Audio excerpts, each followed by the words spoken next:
Hello friends, welcome back to my channel. আপনারা দেখছেন gardening is my piece. আজকে আপনাদের জন্য কিছু চেনা পরিচিত গাছ নিয়ে এলাম, আর যেগুলো পার্মানেন্ট। একবার যদি কিনে আনেন কোনোদিনও বাগান থেকে হারাবে না। আর প্রচুর কাটিং থেকে চারা করতে পারবেন। সামনেই তো বর্ষাকাল, বর্ষা প্রায় শুরুই হয়ে গেছে। প্রতিটা কাটিং, যে কোনো কাটিং নিন, যে কোনো মাপের নিন, প্রত্যেকটা চারা আপনি সুন্দরভাবে পেয়ে যাবেন। কোনো কাটিং ফেল হয় না, বিশেষত বর্ষাতে তো কোনো কাটিং ফেল হবেই না। আর যে কটা গাছ দেখালাম প্রত্যেকটা চারা আপনার নিজেই ঘরে তৈরি করতে পারবেন।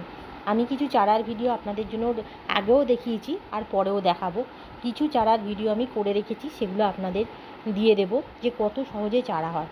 শুধু মাটিটা খেয়াল রাখলেই হয়ে যাবে, ওয়েল ড্রেন মাটি আর ময়েস্ট থাকতে হবে, তাহলেই আপনি যে কোনো কাটিং থেকে চারা নিজে নিজে ঘরে তৈরি করে নিতে পারবেন।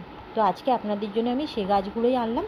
দেখতে থাকুন, আর ভালো লাগলে প্লিজ লাইক, কমেন্ট, শেয়ার আর আমার পাশে থাকবেন।